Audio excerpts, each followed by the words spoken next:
Also, yeah, new intro music. I thought I should change things up for this, you know? Yeah. Boosting them on the song I used for the previous.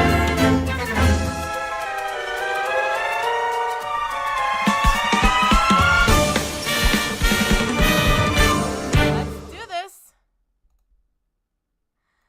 Alright, and now,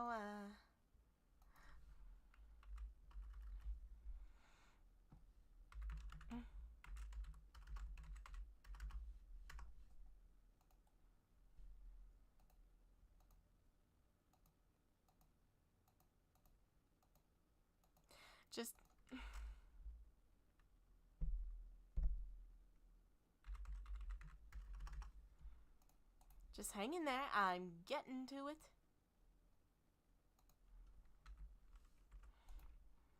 And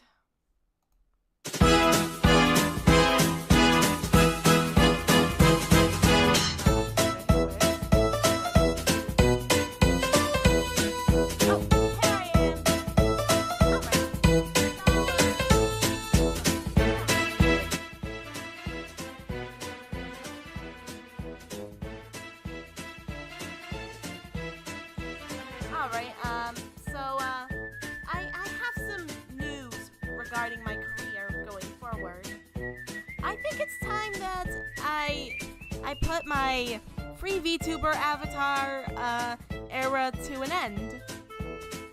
Oh, and before you ask, no, I'm not graduating, everyone.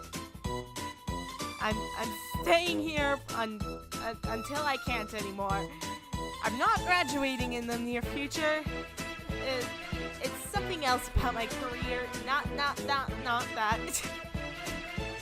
It's just I created my own PNG tuber, and I'm gonna show it off to you in here. But yeah. So I'll be right back and I'll show it to you.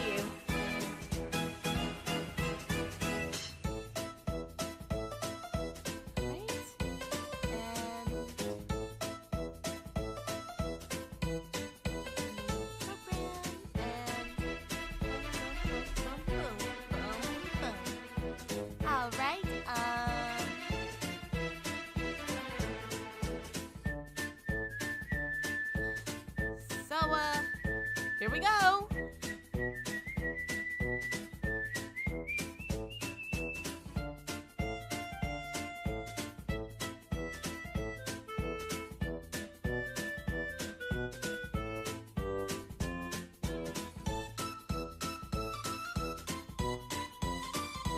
Oh, hang on.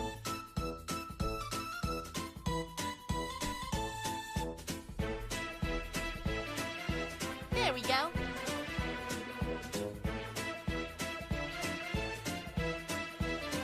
So, well, here we go.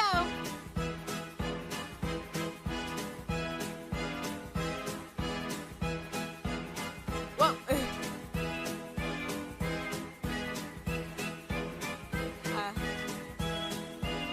All right, that doesn't count.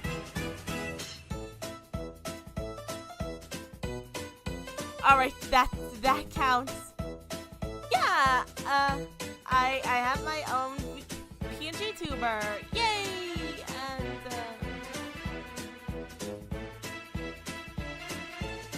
so yeah.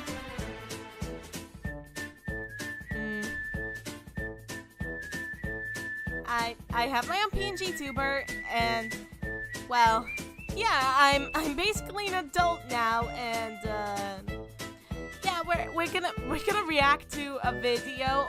Actually, we're gonna react to 2 videos because I'm feeling a bit special today. So yeah. Okay. Let's just transition over to the first video. All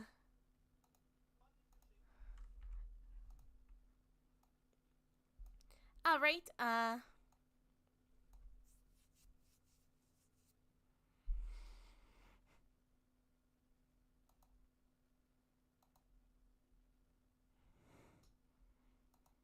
Now, get ready. And here we go. Funding for Shaperless is provided by Squarespace, the sponsor of today's video. Oh, it is good to be back. A brand new Mario Kart game means it's finally time for a brand new course ranking. Even though I'll have to do it again when they inevitably add DLC, but who has time to wait that long? I want to immortalize my initial thoughts on the courses arriving in Mario Kart World at launch. But with that said, these aren't my rushed first impressions either. I played each and every one of these courses to death. Really refining how I felt about all of them and trying to pull off each shortcut and alternate path in order to see how grand it feels to do so. With that said, I might have definitely missed some stuff because there is so much to these courses. Mario Kart World's thrilling new wall driving and rail grinding mechanics make for some of the most complex and satisfying tracks in the entire series, both in the Nitro and Retro departments for the most part. I'm a little bit mixed on the game's signature intermission segments where you drive from one course to another, but the good news is, we're not gonna rank any of those in this video. I mean, there's like 200 of them. I think that would actually kill me. Nah, we're just gonna focus on the 30 courses as they appear in Versus mode, where you do 3 laps on a certain number of sections without factoring in any intermissions that are a part of the Grand Prix mode. There are definitely some cool intermissions, I won't deny that, but again, there's like 200 of them. If I talk about one, I gotta talk about them all. With that said, I'm gonna be generous and not count it for the purposes of this list, but a bunch of people pointed out that I would be remiss not to talk about the version of Peach Stadium exclusive to the Shell Cup in Grand Prix mode. It is literally just a rectangle. You do 1 lap around it, there are a couple cars in the way, and that's it. That is certainly a contender for the worst Mario Kart track of all time. Yeah, it's shit. Listen, paying $14.99 a month for a streaming app and $9.99 a month for a music app. Hold on. There. But the good news is, it's so bad that Nintendo just completely excluded it from Versus mode. You can't play it anywhere but the Grand Prix. Also, If you select Peach PNG Stadium, was it made just for gives you the version from the PNG Special Plus. Cup, which is an actual race course. That is incredibly hilarious. Yeah, it So, is. by virtue of not even being a real race course by Nintendo's own admission, Shell Cup Peach Stadium is excused from this ranking. It would have been last place, so it better count its lucky stars that I'm pretending I do not see it. With that said, we've still got some garbage to sift through here at the bottom. But Honestly, not that much. This is a really good selection of courses with very few misses, and I'm pretty happy about that. Makes me wish the game actually put emphasis on the 3-lap races instead of forcing us to pick intermissions online or try our luck with random, which might give us a 3-lap course we don't like. Such as... Disappointment in the game of life! Easiest bottom spot of my life. How the hell are we still getting Yeah, the bland, SNES unambitious Super Nintendo course remakes in the year of our Lord 2025? Yeah, You can't I even make the don't know nostalgic why- throwback argument because Mario Circuit is that. Yeah. So why the hell didn't they do something to make Koopa Troopa Beach more interesting? They didn't even combine the two Koopa Beach courses like we were expecting. This is literally just Koopa Beach 2 from the SNES, and Koopa Beach 1 exists right next to it in the overworld. Throw them together or something. It's not that hard. I guess I gotta give them credit for maintaining the combine 5-lap the status bitches. that Super Mario Kart had, meaning this isn't the absolute shortest thing in the world. And the music remix is pretty outstanding. It's almost worth sitting through the tedium of just driving in a circle 5 times, just to hear this bop in the background. The vibes are good. I will not deny that.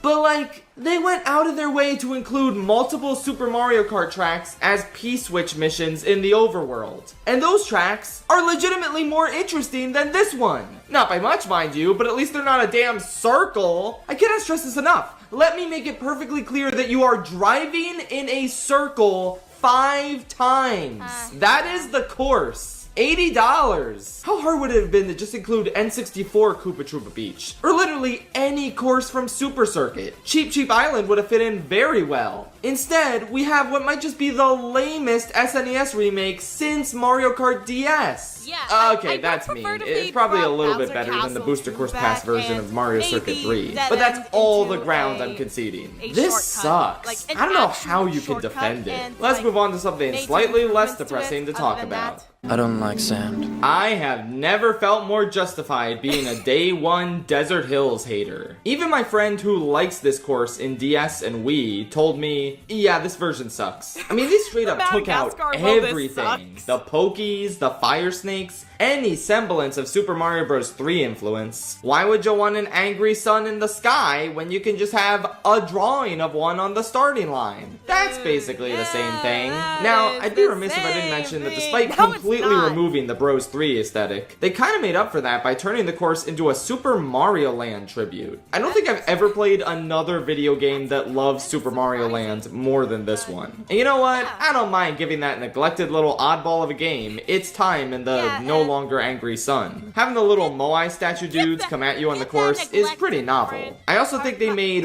one gameplay improvement to the track, turning this one straightaway with 2 pretty shitty hills into a fun field of dunes you can trick off of. That's a plus. Otherwise, I mean, they neutered this place to hell and back, and it already wasn't even good. It's not just removing the Bros 3 elements, the old enemies, or that nifty pyramid at the beginning. It's toning down the namesake of the course itself. Those desert hills were so much steeper in DS and Wii. And here, I mean, you call that shit a hill? It's so boring now. I can't think of a more boring ending to any course when it at least used to be mildly interesting before. You should be ashamed of yourselves, Yeah, Nintendo. be How do you ashamed. make Desert Hills worse? I don't understand. But the Doom part is kind of fun, and I like yeah, Mario Land references, so it's better than Koopa Troopa Beach, I guess. Okay, that's the only those good are thing. literally the only 2 D tiers in this entire So, game. from It's here, a C pretty tiers? good selection, not gonna lie. Now we're about to see a couple of average courses. Get it? Because it's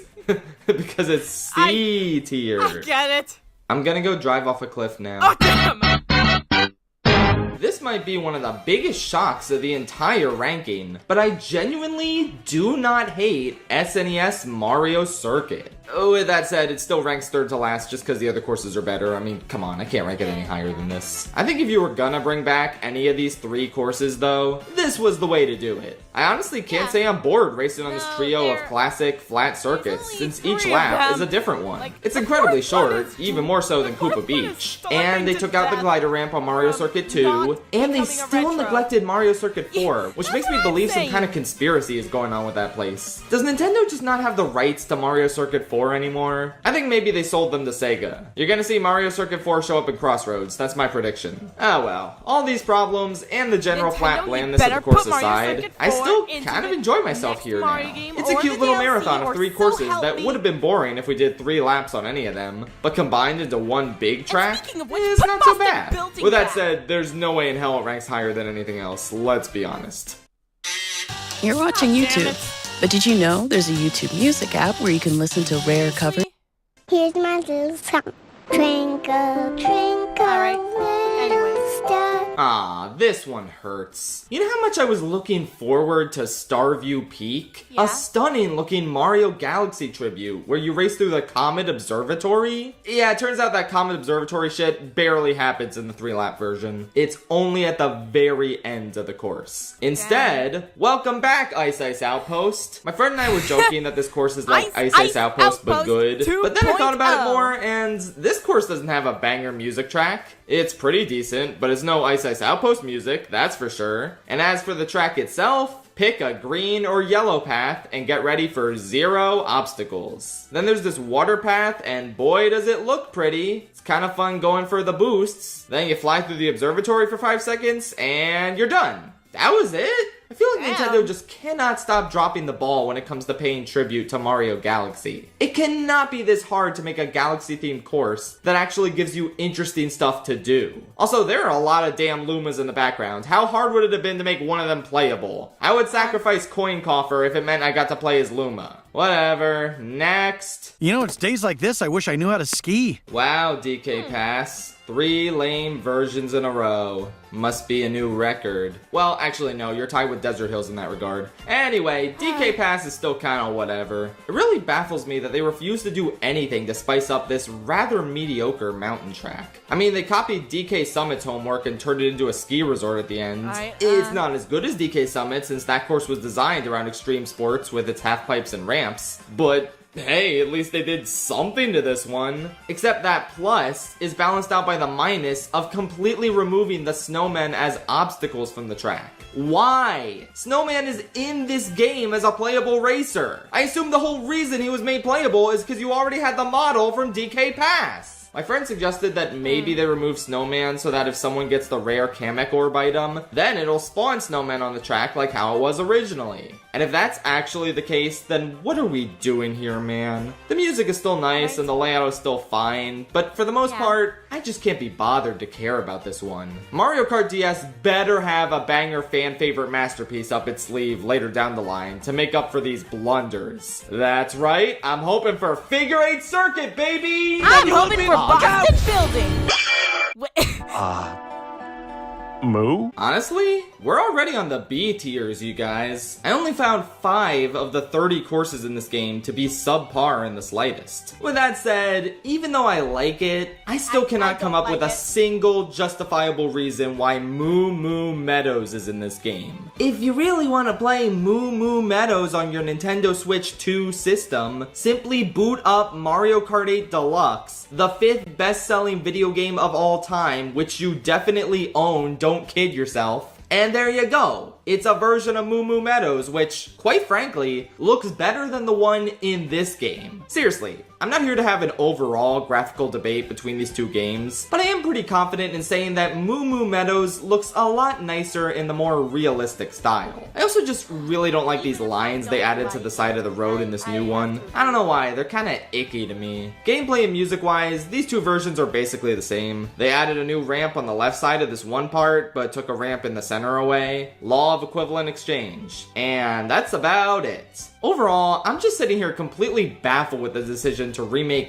this, of all courses. I know everyone loves Moo Moo Meadows, but like, everyone loves Coconut Mall too, and that would have been a sick-ass place in free roam. Why not just give us Moo Moo Farm if you want to keep your Moo Moo quota intact? Don't say it's a boring circle, because Nintendo clearly proved with Koopa Beach that they're not above adding boring circles. I guess Moo Moo Meadows is more interesting than Farm, but I would rather just not have a Moo Moo track in this game at all. Or maybe you can make a new Moo Moo track? I don't know, literally anything but adding Meadows twice in a row. Am I crazy for thinking that's the dumbest decision Nintendo made with these retros? Again, this track is really lucky that I still find it charming and don't outright hate it. I'm not gonna complain if we race on Moo Moo Meadows. I'm just gonna complain when I think of all the other Mario Kart Wii courses we could have been racing on instead. I would rather take Luigi's Circuit. Okay, that's too far. I'm sorry. That was uncalled for. It's nice to finally be back in Radiator Springs. I want you. And now for the latest starter track in the series, Mario Bros. Circuit. Some people will tell you this is the best starter track we've ever had. I'll tell you those people are insane. This is no GameCube Luigi Circuit. Come on now. It is pretty comparable to Mario Kart Stadium, though I think I'd also give that one the slight edge because of how novel anti-gravity was to see demonstrated for the first time. I think in my starter course ranking, this is a solid 3rd place. Yes, I can't believe I'm saying that, but it is better than the GOAT Toad Circuit. It's definitely got the most unique theme out of the starter courses,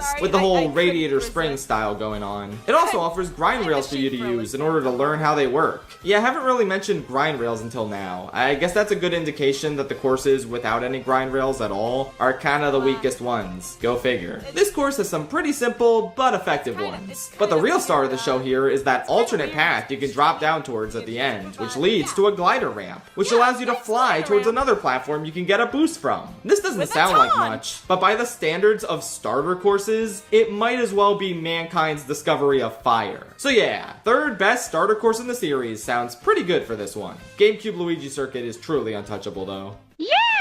Peaches got it! Peach Stadium is the 2nd course in a row on this list where comparisons to Mario Kart Stadium are completely accurate. It honestly has a lot in common with that one, minus the anti-gravity. The thing is, Mario Kart Stadium was a starter course, and Peach Stadium is literally the course right before Rainbow Road in the Special Cup. Look, the Grand Prix in this game are weird as balls. I'm not gonna hold a course's placement in a cup against them. The fact of the matter is, Peach Stadium is decently fun, with some cool elevation changes, as well as a really nifty secret path where you jump onto a rail on the left at this one part, then you jump on this platform on the right, then you jump on this rail and take this turn super fast. Like honestly, this one alternate path is worth the price of admission here. Is there much else this place offers? I mean, not really. There aren't any real obstacles aside from a couple of pipes towards the end. But, look, it's pretty cool. I like the vibe. I'm not going to judge it for being a Special Cup course and not living up to those standards, like I said. I think it's pretty above the standards of what you can expect from a course with the title Peach Stadium. Like, you kind of know going in that you're not going to get anything life-changing here. It's pretty solid, and that's good enough for me. Also, I have Dandelion. The coolest thing about Dandelion Depths is how it takes direct aesthetic inspiration from the Wooded Kingdom from Mario Odyssey. I mean, look at that red metallic shit. I know where that's from, you can't fool me. That aside, I feel like this course can stand alongside Cheep Cheep Beach as the textbook definition of good and not much more. It's got an alternate path you access by wall riding, and that alternate path doesn't really lead to anything. It's just, wow, you got a little higher. That's kind of cool, I guess. Well, you got 2 split roads that don't make much of a difference since they both lead to this gorgeous watery cave where you can bounce and trick off the ripples you create. It's not all that crazy though, and after a pretty nifty uphill boost section, that's it. It was good. The theme was kind of neat.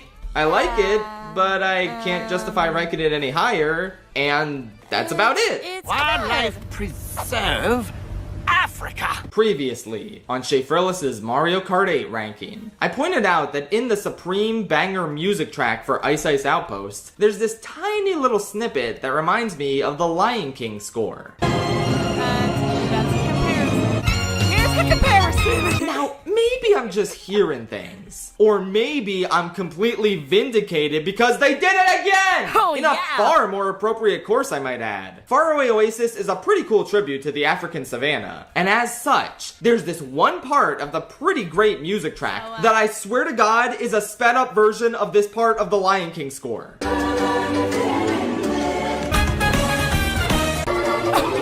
Do you hear it? What, you don't hear it? Doesn't matter, I'm right about this. Anyway, this course is pretty penguins solid, with the visuals and noodles and music being tacos. especially wonderful, and the layout not being half bad either. I especially love this waterfall part, because it comes at the very end of a course that isn't just a circle, thus completely invalidating Yoshi Falls' entire existence. Why do we need that course Bye-bye, you anymore? We stupid have a course where you waterfall drive place. alongside a waterfall that's actually good now. Overall though, despite the great theme and optional cool elevation changes, the track is just a tad bit bland and obstacle-less. But how can that be, you ask? Aren't there giraffe and elephant on the course thumbnail? Well, that's the real tragedy of it all. They did go ahead and add a ton of African animals to the game, like zebras and buffaloes, and the aforementioned giraffe and elephant. The problem is, they only appear in the intermissions and free roam, not on the actual 3-lap version of the course itself. Why? Would that have been so hard to put them on the track and not just have them watching from the sidelines? It really is a shame. This course had all the ingredients to be one of the highlights of this game. But it's one of those extremely rare cases where the associated intermissions are a lot more fun and memorable to me than the course itself. No, I'm still not ranking all the intermissions though, shut up. Alright, now to take a break and talk about battle mode. Nice.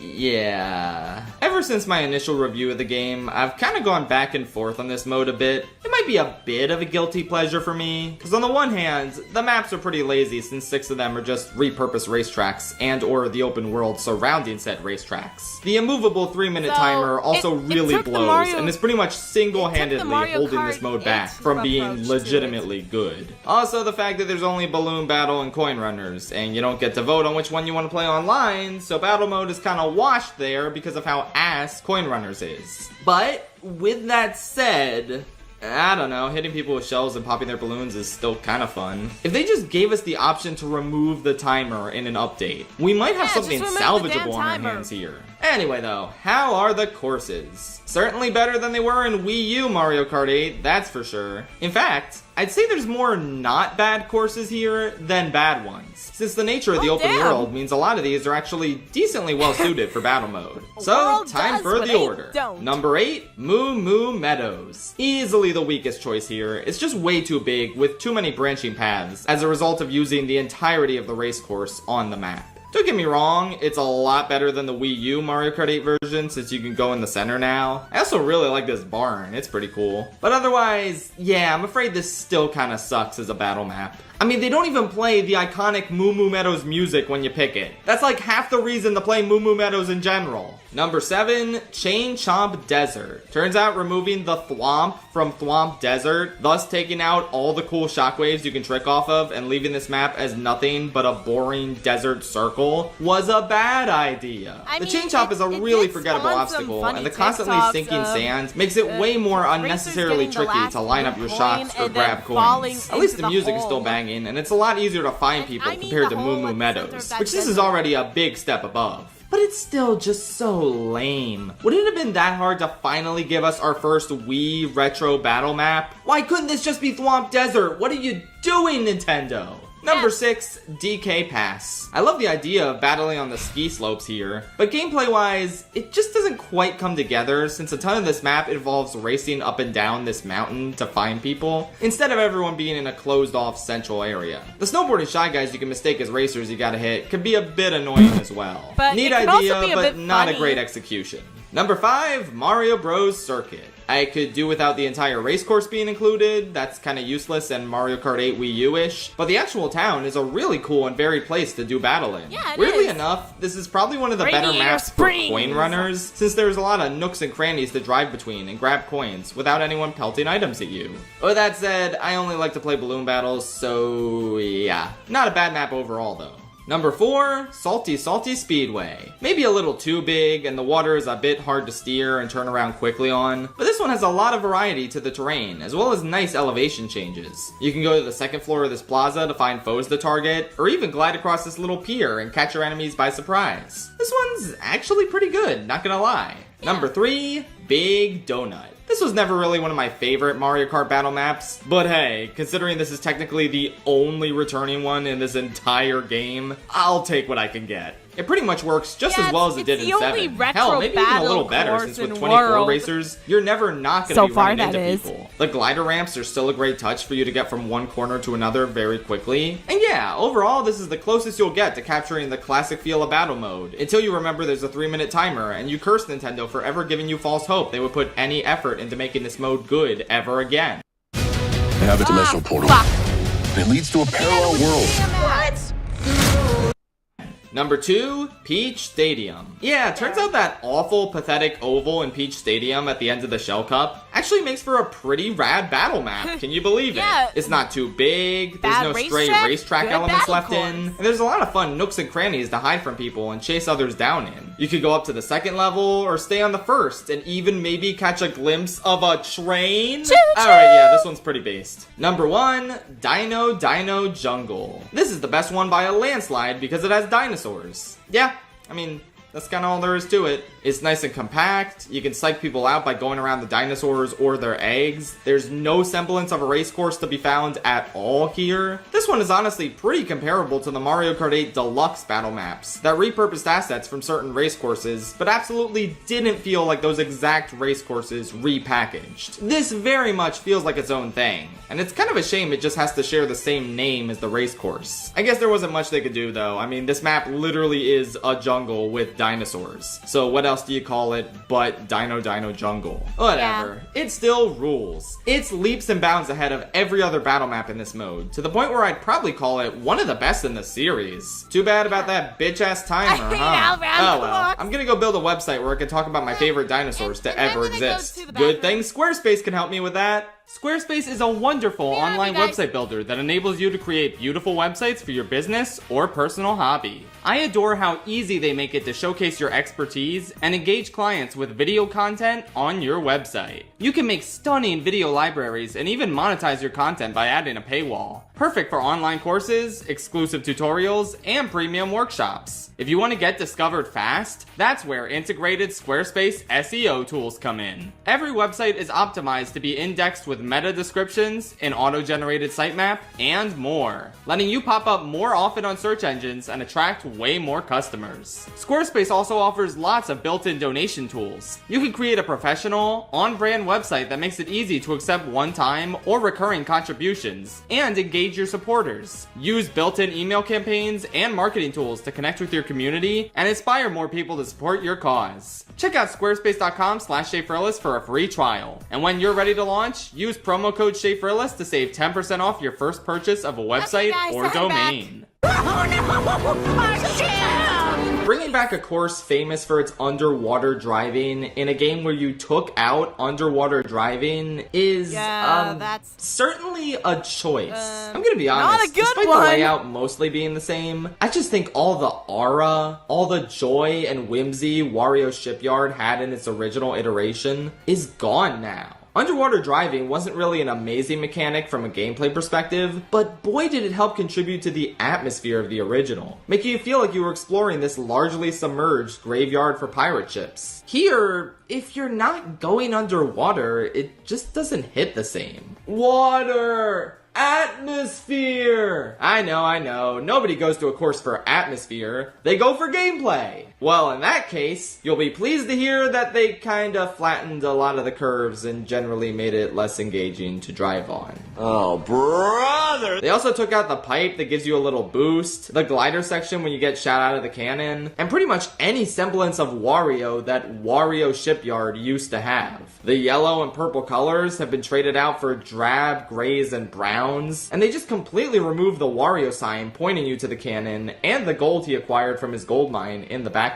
Why would you want your Wario course to reference Wario? Don't be stupid now. They did add in a single Wario reference that wasn't in the original and made this one cavern resemble him as a pirate. But that comes with the trade-off of losing the fishbone mouth that continued throughout the cavern and resembled the fishbone spine. It's like, is there any unambiguous W this remake has? Not really, because they took out all the W's. The Wario-isms. They're all mostly gone. I guess this course does have a few alternate paths you can rail grind to reach, like the top of the cannon, which then leads to ship mast you can ride how on. they massacred Honestly though, my boy. too little too late. This is a highly case you don't disappointing know, and Mario charmless Kart 7 remake was my of a course childhood, I always so, thought was yeah, really that's why I said underrated. If they I knew massacred this my is how they boy, were gonna treat it, because I would have sooner my just boy taken it was in in the my Booster Course childhood. Pass, since the tour version captures the charm of the original way better. Is it still fun to race on here? Sure, I guess driving on the water has its own charms, kinda. The layout and the theme are mostly intact, and I still enjoy it, but man is it missing a lot of the little things that really made it stand out in 7. I think you're nuts. Acorn Heights is one of those courses that I just can't seem to make up my mind about, even after all this time. I think it's got a plethora of really fun ideas, offering a ton of vines for you to rail grind on, and this wonderful middle section where said vines are paired with big leaves and mushroom platforms, making for a really fun experience with a ton of options for you to utilize. And then we get to this ending part, and it's just kind of a couple vines that don't allow you to pull off anything nearly as cool as the previous section, and 4 alternate paths that don't really have anything different about them.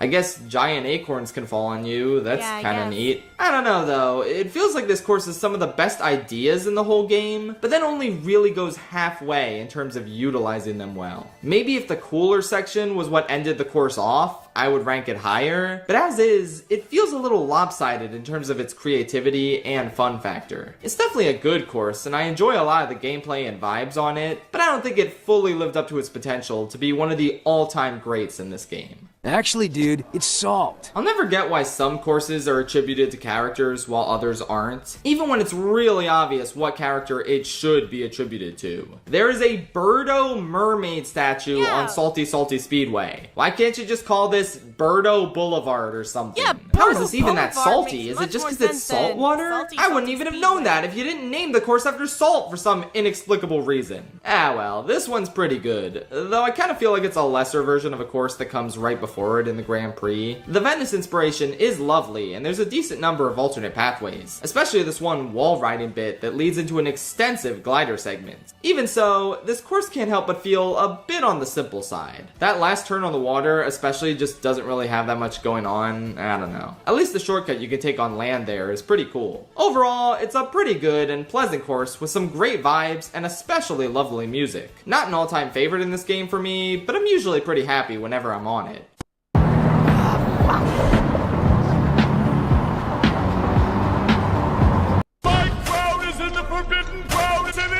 Crown City is kind of an interesting one to talk about. Much like Peach Stadium, it shows up in the Grand Prix mode twice. But unlike Peach Stadium, where they only used the Special Cup variant for Versus mode, and the Shell Cup variant was rightfully yeeted to the Shadow Realm, Crown City saw more of a Mario Kart Tour-like amalgamation of different routes make its way into Versus. So by Tour City standards, it's no Singapore Speedway, but it's probably better than every other one? I forget, maybe Athens is better too, I don't know, I don't feel like checking. The first lap where you go through the streets and even get to catch some air on an ultra rare half pipe is pretty fun. The big straightaway is kind of okay. I mean, it's a cool visual spectacle, but there's not much to do outside of a bit of rail grinding. The second lap is really cool, going through the top of the city and riding on these solar panels. It all culminates in the exact same big straightaway as lap 1, but this time you glide. Yeah, I'm sorry. It's just cooler now because of that. I don't know what to tell you. The last lap feels like you're comparatively winding down. It's kind of just some regular streets leading back to where you started. I don't know. It just kind of feels like this map wasn't perfectly designed for Versus mode. The layout of the city probably had more to do with making it fun to explore and free roam, and then they just cobbled a race course out of it.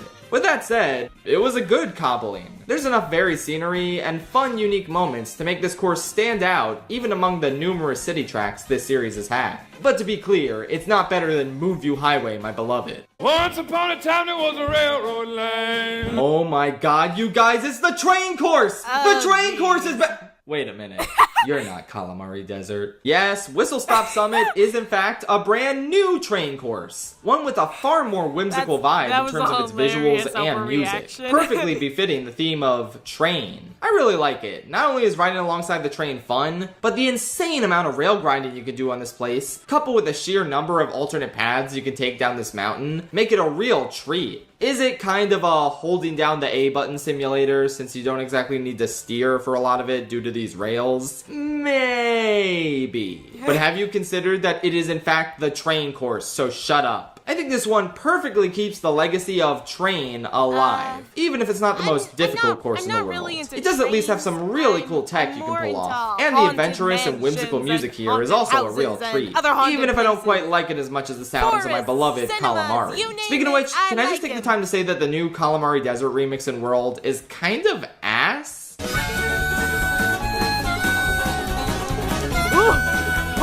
Well, this sucks.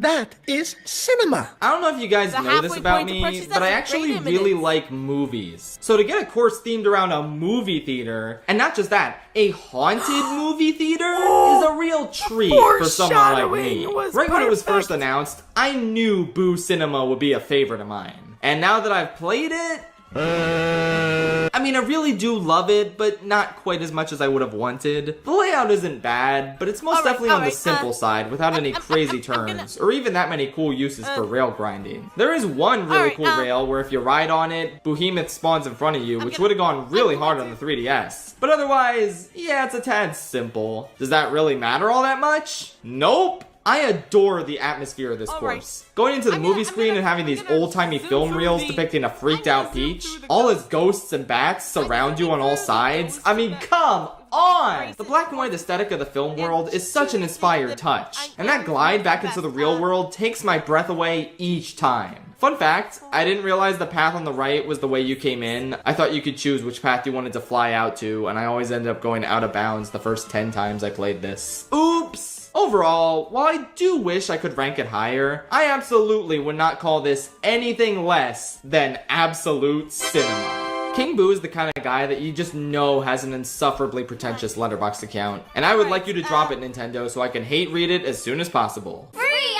ice cream! Oh my goodness. Be careful who you call ugly in middle school. Okay, It's rare to see a course turn its life around quite as much as Sky High Sunday did. I didn't hate this course in Mario Kart 8, but I definitely found it to be a little bit sloppy and mediocre. It really didn't feel like it was designed with anti-gravity in mind. And yeah, that's even clearer to me now. I fully buy into the conspiracy theory that this was a Mario Kart World course first and foremost. Yeah, and they just put it buy in Tour and into it 8 too. Deluxe as a little sneak preview, considering World has been in development for like 8 years. My evidence for this hypothesis I is, am 100% dude, on look board with at that it. theory. It's one of the courses that leans the absolute hardest into rail grinding and wall driving. I mean, there are just so many opportunities for it. Too many to even list. The amount of alternate pathways on this course, which, let me remind you, is a remake of a course famous for not really having a lot going on, is staggering. And the visual fidelity has also been stepped up considerably. Not just in terms of the graphics themselves, but the way these tasty treats exist as different platforms in this course. It's so creative, delicious looking, and most importantly, insanely fun to drive on. This course makes even a novice player feel like a pro with the amount of wall driving flips and tricks they can pull off. The only reason it doesn't rank higher is because, at the end of the day, it is still just an oval technically. It's not like the layout is all that inspiring with that many crazy twists and turns. But the sheer amount of things to do on this course means that no 3 laps are exactly alike. I'm immensely proud of Sky High Sunday. I knew this course had it in them.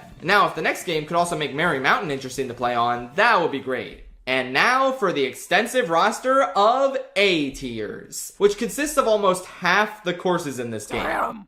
YouTube Premium is ad-free YouTube and the YouTube Music app all together. Yeah, that's pretty impressive, not gonna lie. Hey folks, John Madden here.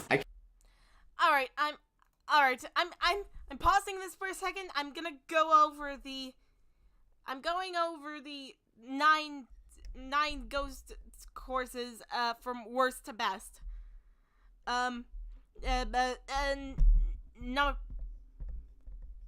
Number 9, numbers 9, 8, and 7, Ghost Valley. He's 3, 2, and 1 in that order. Number 6, Banshee Boardwalk. Number 5, Broken Pier. Number 4, Boo Lake, specifically the Mario Kart 8 remake. Number 3, Twisted Mansion. Number 2, Boo Cinema. And number 1, Boston Building. That's my ranking of them. No takesies backsies. All right, let's continue. I can't believe I'm saying this, but I genuinely really love the new Choco Mountain. I don't know, normally I would be completely against throwing the original theme in the garbage. I mean, I'm not really fond of the Mario Kart 8 version of Cheeseland for that very reason. But I think an easy exception can be made here, since Choco Mountain is one of the most remade tracks in the series. And we just got a faithful recreation of it in the Booster Course Pass. With that iteration being so easily playable on the Switch too, I don't mind this recreation, nor do I even think it wastes a slot. I think they do enough cool things with this remake to really justify its existence. The oil field theme is pretty neat and fits in with the whole half-constructed stadium vibe they've got going on here. It works a lot better here than it did in LA Laps, that's for sure. And the abundance of charging chucks, running and jumping around and kicking footballs at you makes for such fun obstacles. Hey, maybe they're building a football stadium here. I just picked up on that right now as I was writing the script. Yeah, I don't know. Neat theme. What can I say?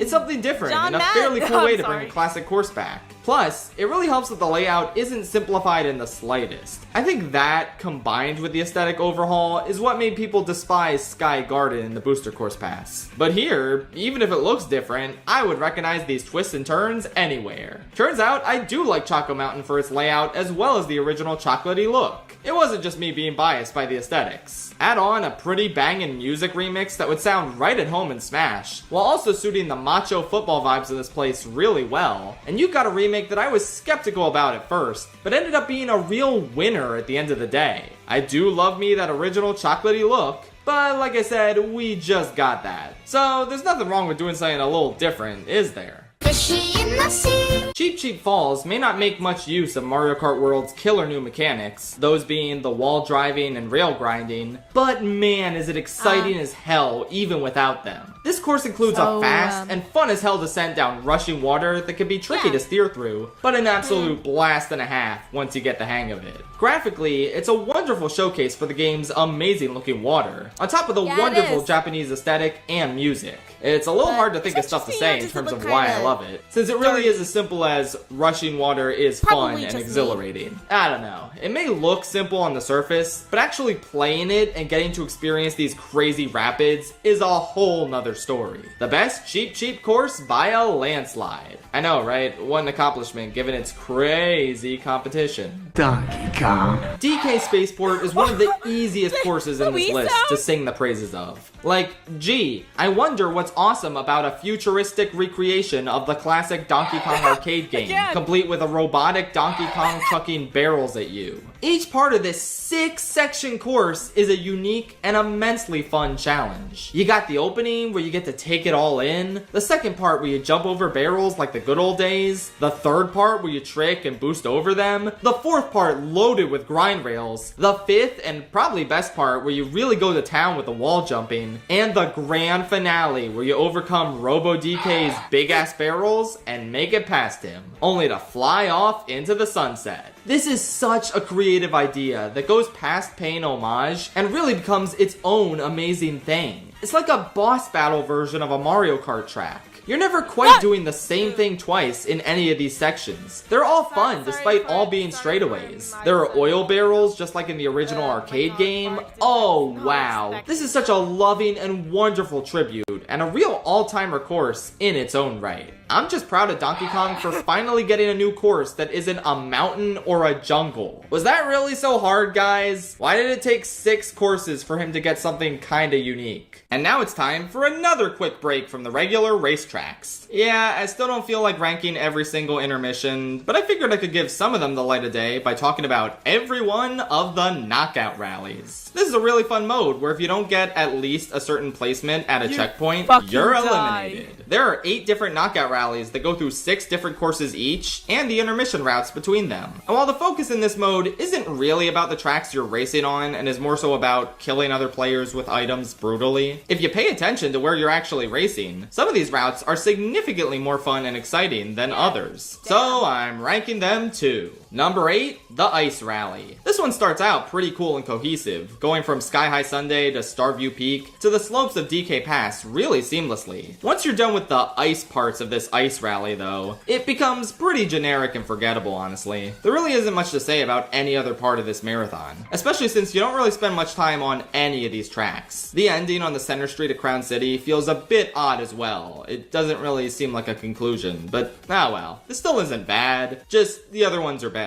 Number 7, the Cherry Rally. This one has its fair share of cool moments, like an awesome stretch near Dino Dino Jungle where you encounter all of its dinosaurs, or this part where the Robo DK from Spaceport appears to chuck barrels at you. Other than these high points, it's pretty standard, but then it culminates in the most flaccid ending imaginable. A reverse version of Desert Hills. Yeah, shockingly, this is not any more interesting than doing this bitch-ass course the normal way. Prepare to have a terrible taste in your mouth if you see this one through to completion. You might as well get eliminated in the 5th round to spare yourself the tedium. Number 6, the Golden Rally. I'll always have a soft spot for this one since this was the first thing I ever got to play in Mario Kart World at one of the special demo events. It's a nice simple starting rally with no real problems. It just ranks this low because it's pretty standard by design. The first half is incredibly grounded like a Route 66 simulator, and the groundedness continues with Moo Moo Meadows and Mario Circuit. I especially like all the cows on the road. That's fun. It ends off with Acorn Heights, which is kind of your first more fantastical glimpse at what the rest of these knockout rallies have to offer. This is a good way to start, but the rallies certainly get better from here. Number 5, the Acorn Rally. This one makes use of a lot of fun courses, and I especially can't get over how damn slick the transition is between the backlots of Toad's Factory to Wario Stadium. One of the single coolest moments in any of these rallies. It's like, oh, that was there the whole time, no way. I like the bits near Choco Mountain and Cheep Cheep Falls as well. But sadly, I have to dock some points because the ending, just being a normal lap around DK Pass, is incredibly underwhelming. 30 courses to pick from, and one of these ends with DK Pass, and another with a reverse Desert Hills. Get real, you guys. Number 4, the Heart Rally. This one definitely peaks at the start when you traverse the desert, only to get shot out of a cannon straight towards this awesome segment near Airship Fortress. It's so damn exciting and invigorating, both visually and gameplay-wise. After that, it's pretty good. I like how it incorporates parts of Mario Circuit 3 and Moo Moo Meadows, tying back to the Golden Rally since that was the first one and this is the last. And heading back to Peach Stadium as the grand finale of it all makes a ton of sense. Definitely a great one,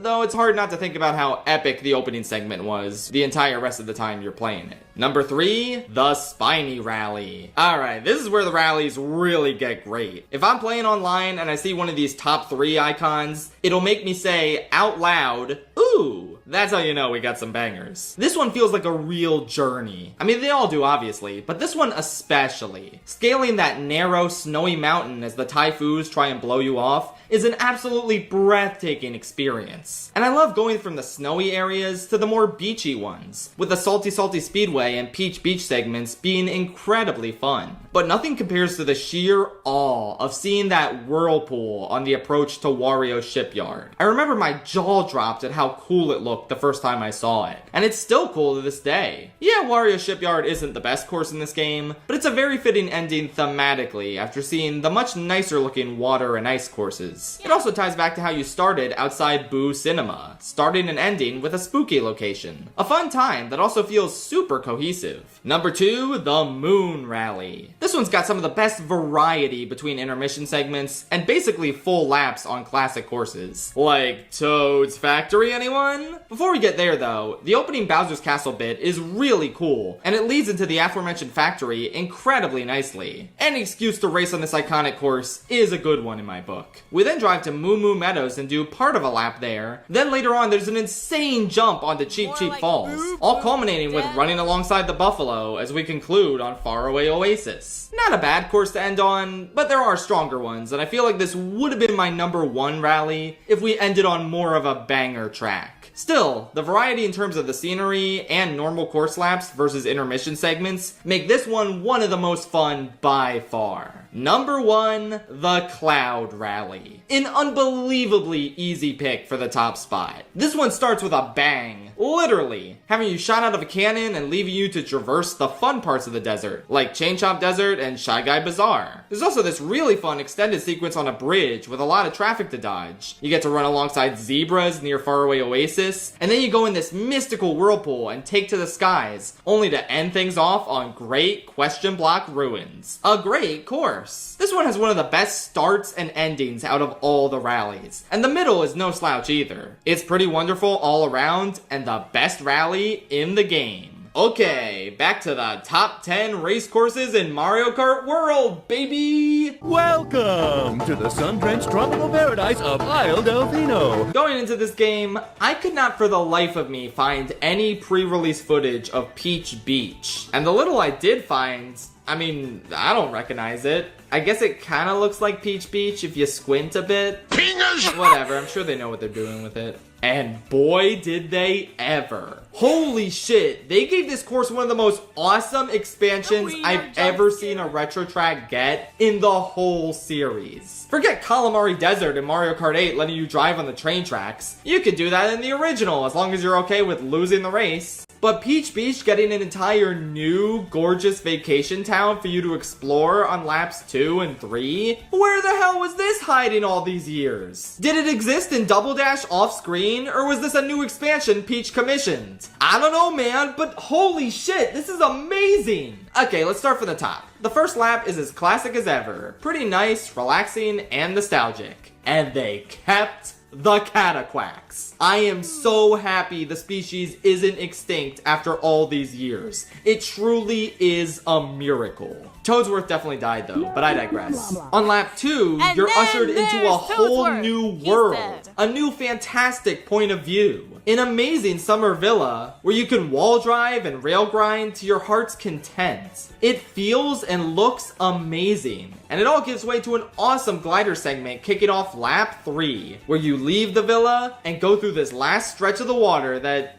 okay, yeah, I'll admit, maybe this could have used a bit more stuff going on. I might have ranked this course higher if this part was a bit more interesting. Instead, this portion feels like a bit of an intermission. But that does very little to dampen what a wonderful expanded remake this is. The surprise factor is awesome, yes. But even when the surprise wears off, you're left with a large and incredibly fun track with so many cool tricks to pull off and an immensely strong vibe. I always love racing on this one. It's easily the best showing Peach Beach has ever had, and I sincerely hope they never take this new section out when they remake the track in another 20 years. Now eventually you do plan to have dinosaurs on your dinosaur tour, right? Well, if it isn't the retro course I said I was the most excited for in this game, Dino Dino Jungle. This is the best version of Dino Dino Jungle by a landslide. My biggest complaint before was that the dinosaur themed course only revolved around a whopping 1 dinosaur. And holy shit, we have 4 now. Triceratops you can trick off of. T-Rex coming at you, you gotta avoid. The OG who moves to different locations on each lap. And the other one you can grind rail on the spine of. What a glow up! I especially love just how much each lap differs based on where the dinosaurs are. Changes between each laps are always welcome, and I wish more courses would implement them.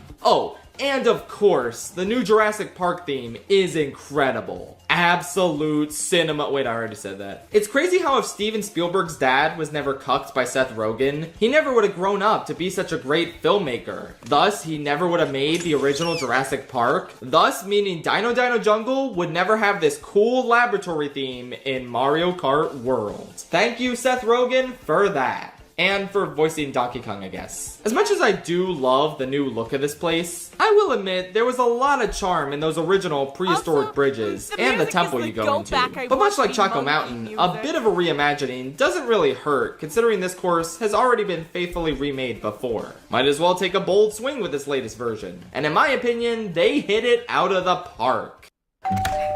Hello. Hi, Shit. remember me? We bought your old house. Yes. We brought some mail. I come. What?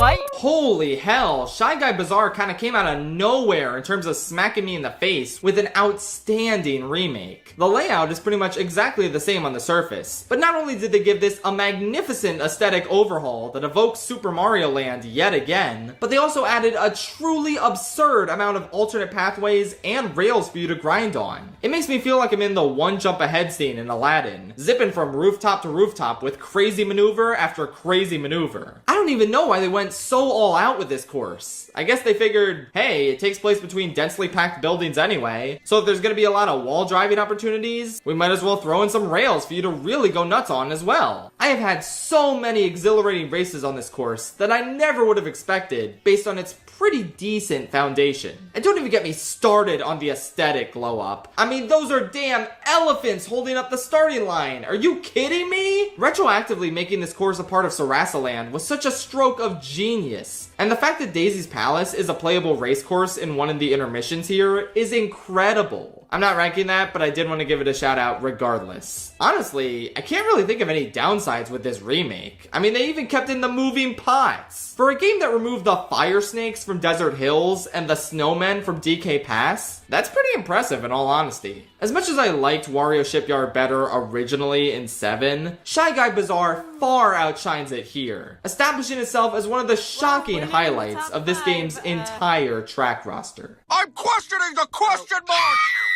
Oh, they cooked with great question block ruins. Actually, saying that out loud, maybe they didn't. What the hell kind of name is this? See, would it have been so hard to name this after a character? Toadette Ruins, I don't know. She canonically explored it with Captain Toad. There you go. Anything would be better than Great Question Block Ruins. That's so dumb. That is a dumb name. Anyway, this course rules. There are so many rails and alternate paths, and it also just feels so exciting being so high up in the sky. That last glider part where you boost through the cloud rings is exhilarating, and that's something that just happens to you on every lap. How about some of the optional exhilarating stuff? Like boosting onto this one wall, jumping off of it, and then landing on a curvature of the same wall in order to get on top of this rail, which allows you to glide. It feels awesome to pull off. And there's so many more islands that you could do crazy optional maneuvers to reach. It's a course that I can't wait to see speedruns on once people develop more and more insane stunts for it. Definitely one of the biggest winners out of the new courses in this game. None of this is good, Vector.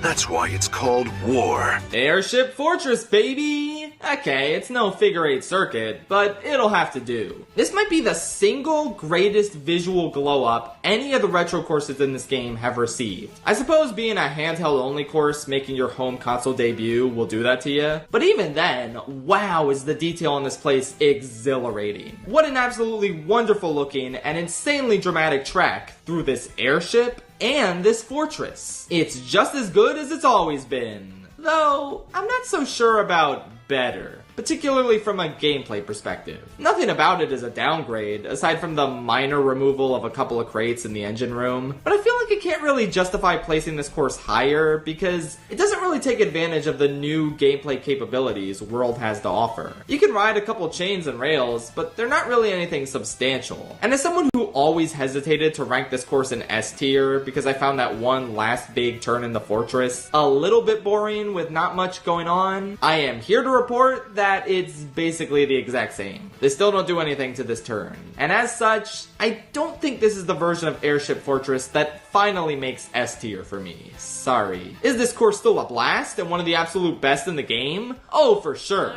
But you could also argue that it's starting to show its age a bit in the gameplay department. I mean, this is a 20-year-old course that debuted in a game where tricks didn't even exist yet, and they haven't really taken the opportunity to add too many trick ramps, let alone take advantage of the unique gameplay features of Worlds. I love this track just as much as ever, but just as much as ever means it can't quite make the top of this list. That's a good trick. They did it. Guys, I can safely say, with no exaggeration or hesitation, that the Mario Kart World version of N64 Wario Stadium is the single most improved retro track in the entire Mario Kart series. I don't even need to check my math on that. They took what is easily the worst course from Mario Kart 64. A boring, bloated mess with nothing interesting on it, and they turned it into a thrilling, tightly designed, unbelievably fun, perfect showcase of the brand new mechanics of Mario Kart World.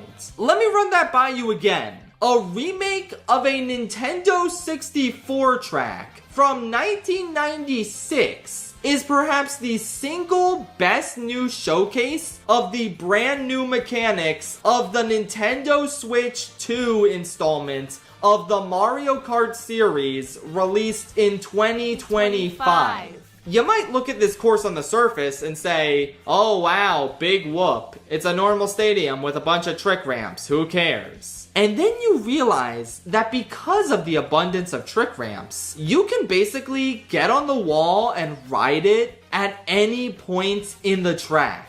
And they accounted for this in the design with so many rails leading to more rails. There's so much crazy shit you can pull off here. All as you listen to a stellar rendition of that classic N64 circuit theme and make that magnificent, gigantic jump through the flames that burn bright with the heat of passion the game's developers inexplicably poured into remaking this course. I'm absolutely floored with this rendition of Wario Stadium. It should not be this fun. It just feels impossible that they nailed it to this extent.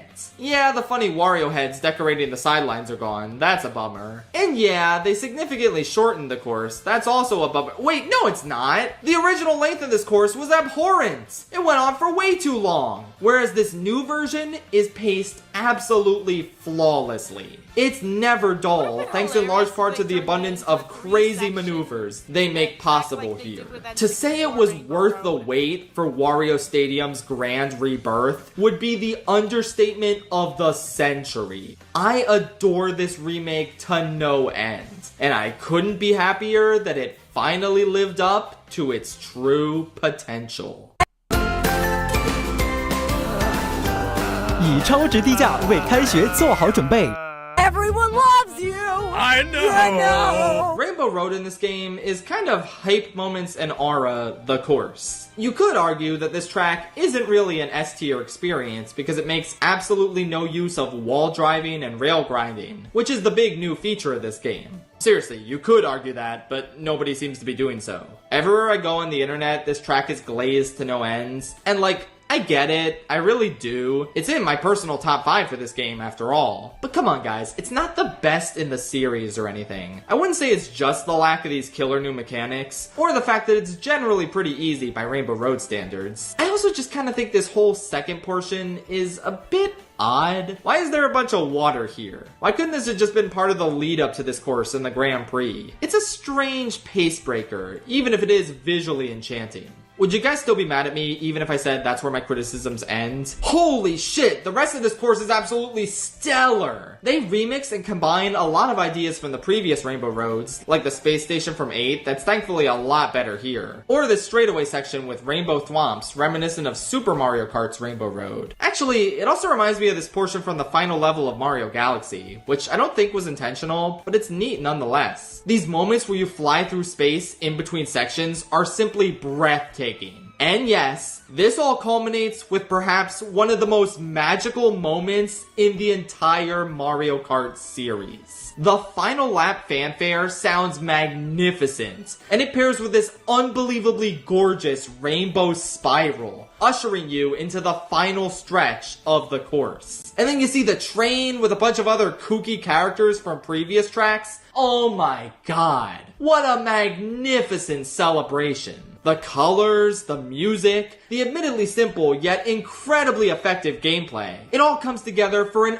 unforgettable final lap that ends off an amazing course. I just don't think it's perfect or the best Mario Kart track, sorry. I think Mario Kart 7's Rainbow Road is superior because of how cohesive it is. A space adventure where every portion perfectly leads into the next, where the moon and rings of Saturn pair perfectly with the road itself. Here, I don't know if the water and the space station are as natural fits by comparison, even if I do love the latter. Honestly though, I don't think there's anything wrong with calling this an A+ course instead of an S tier course. The difference is hilariously minuscule, so if this placement makes you genuinely upset, please get your life in order and then you can leave a comment. Thank you. That's the great and terrible Bowser. Bowser's Castle in this game is an absolute thrill ride. It just feels faster than nearly any other course in the series. Maybe it's because of these motion lines on the screen and they're just tricking my brain. But if that's the case, then it was a good call adding them. No, but seriously, this place is tricky as hell. I love the opening going through this laboratory-esque portion of the castle, or riding these chains up to the Bowser food court instead. It all leads into this sick-ass storm tunnel which spits you out into the main bulk of this track. An absurdly narrow road where you have to pray to God you can stay on as you do your best to only graze the lava. This course really benefits from the change they made where you don't immediately die from touching lava, so you can easily boost across with mushrooms as long as you get back to solid ground as soon as possible. I love this ominous Bowser statue overlooking the course, and I especially love that it isn't just another giant mechanical Bowser for the 4th console game in a row. He's just a decoration, and that's a refreshing change of pace since I am so sick of these things. We end off with meteors falling along this split path, a glider segment, and then bada boom, you're done.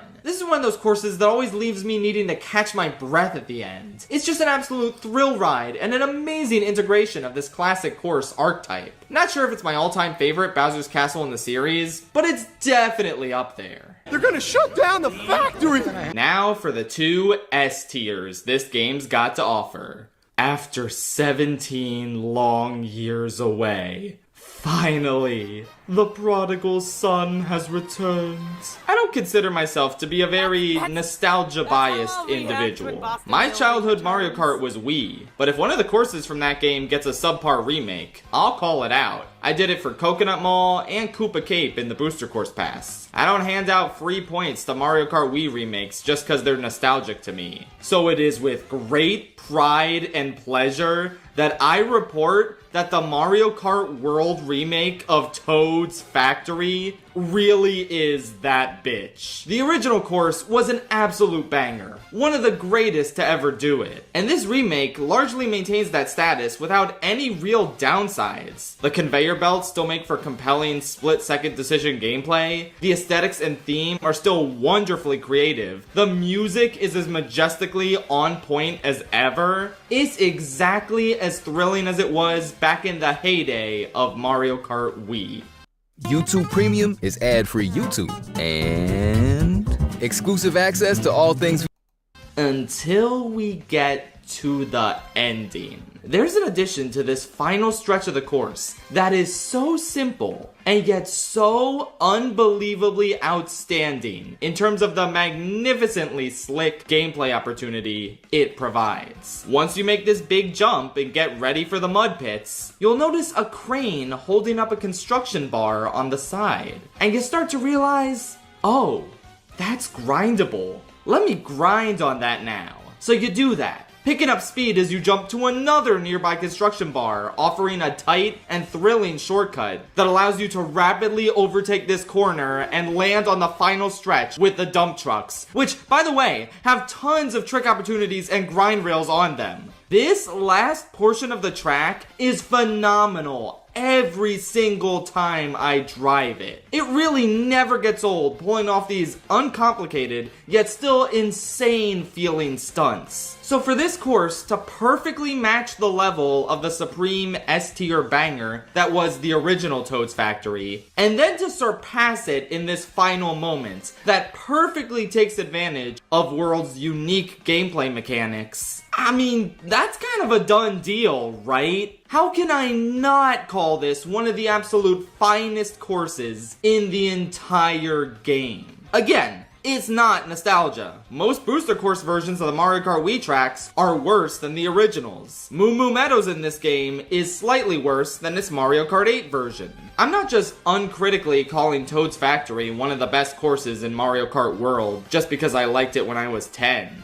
I mean it. I've carefully considered the matter and determined that it is one of the most fun courses to play in the entirety of Mario Kart World, even if it doesn't consistently make use of the game's new mechanics quite at the same level as some other remakes. That's what happens when the foundation you build upon was practically flawless to begin with. I love you with all of my heart, Toad's Factory. Please never leave me again. There's so many alternate paths. Oh my god, there's just so many. It took me a while to really narrow down what I consider to be the best course in a game with a plethora of bangers. But in the end, I feel like no course quite captures the ingenuity and unlimited potential of Mario Kart World's gameplay quite like Dry Bones Burnout. On the surface, it's a pretty cool looking lava track with a killer Mexican aesthetic inspired by Day of the Dead. What an incredibly creative idea. But if we learned anything from Boo Cinema, it's that you need more than an awesome theme to really stand out. Luckily, the actual gameplay of this course is somehow even better than the aesthetics. As you navigate this bony track, you always got at least 2 different options for which path you want to take. And chances are, if you fall off at any given point, you'll find yourself on another path you didn't even know existed. This path then dictates whether you'll take the upper or lower glider ramp. And both of these floors have multiple paths of their own, either through these normal driving platforms or grind rails that you can then use to trick off walls, and one of them leads to a secret glider path you didn't know about, which then leads to an entire upper portion of the starting line you can race on. It's just unfathomably thrilling. There are just so many things you can do here. So many sections you can chain together, making for some of the craziest and most satisfying gameplay you can get on any Mario Kart course. Couple that with an incredible theme, and you've got quite the amazing debut course for Dry Bones as a character. Easily my favorite in Mario Kart World. So far, at least. I just know it's gonna get usurped by the DLC remake of Figure 8 Circuit, baby! Nah, but seriously. It really was an absolute blast to rank the courses of a Mario Kart game again. I really missed this. Genuinely, I think Mario Kart videos are my favorite kinds of videos to make. And I like when people shout me out as that guy who talks about Mario Kart. So yeah, you better believe I'm gonna be making more videos about World in the future. I think a character/costume ranking is definitely in order. And maybe I'll think of some other stuff to tide me over until DLC is inevitably released for this game. At least, I hope it is. What else am I supposed to rank all the courses of? Mario Kart Live Home Circuit? Actually, that could be peak. Maybe I will do it. Until next time, good night, Mushroom Kingdom.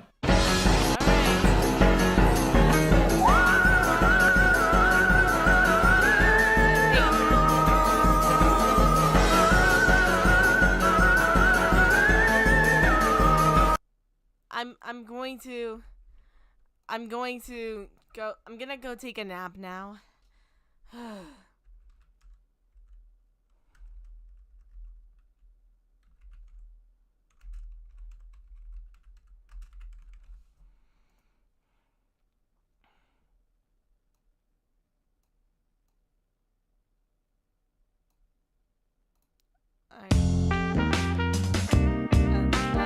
Ignore the ad.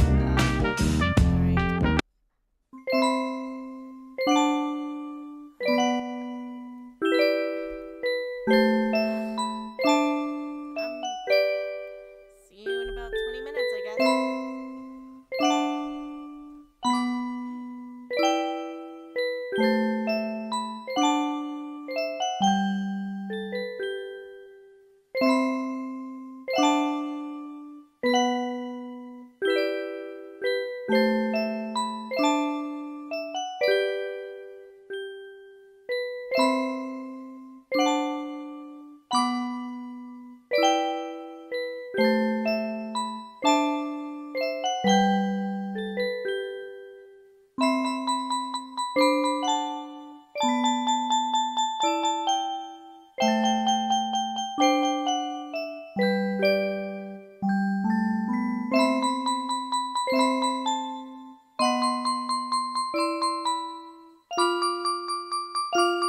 Okay, that took shorter than expected. I'm gonna go get a snack then. BRB for real this time.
There we go.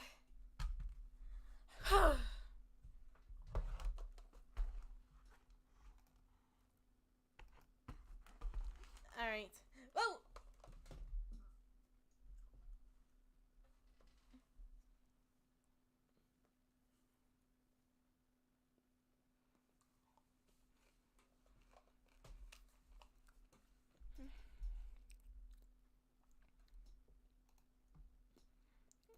Alright, everyone.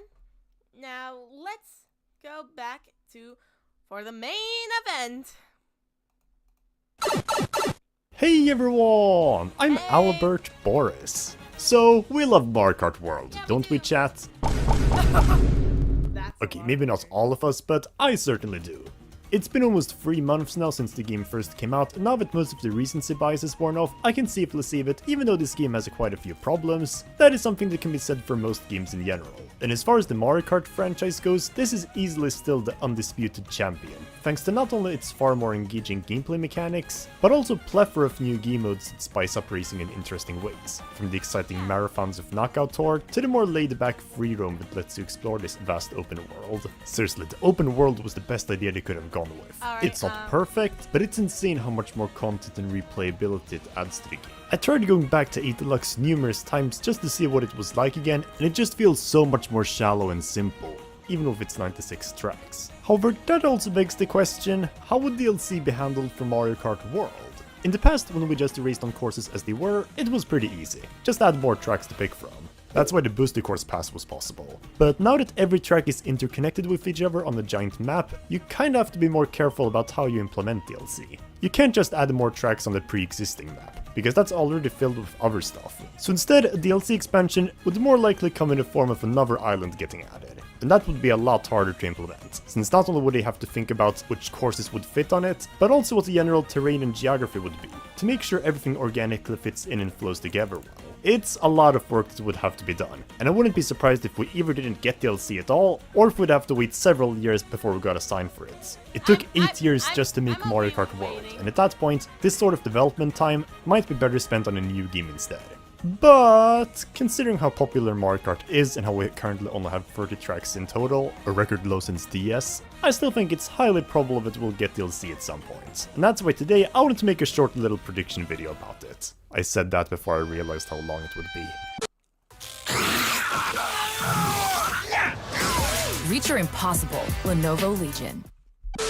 But yeah, shortly before Mario Kart World came out, I actually played around with the idea of what a DLC map could look like, even going as far as sketching what the general island would look like and which tracks would make the most sense to be brought back. Although unfortunately, since I also kinda suck at drawing and I wanted my map to look good for the video, I put this whole project on the back burner until I'd find a better artist. And a few weeks ago, I did! Thanks a lot, Steve Blunt, for painting the map and all of the course and cup icons. Make sure to follow them on Twitter after you're done with this video. And so with all that being said, I say, let's get started now.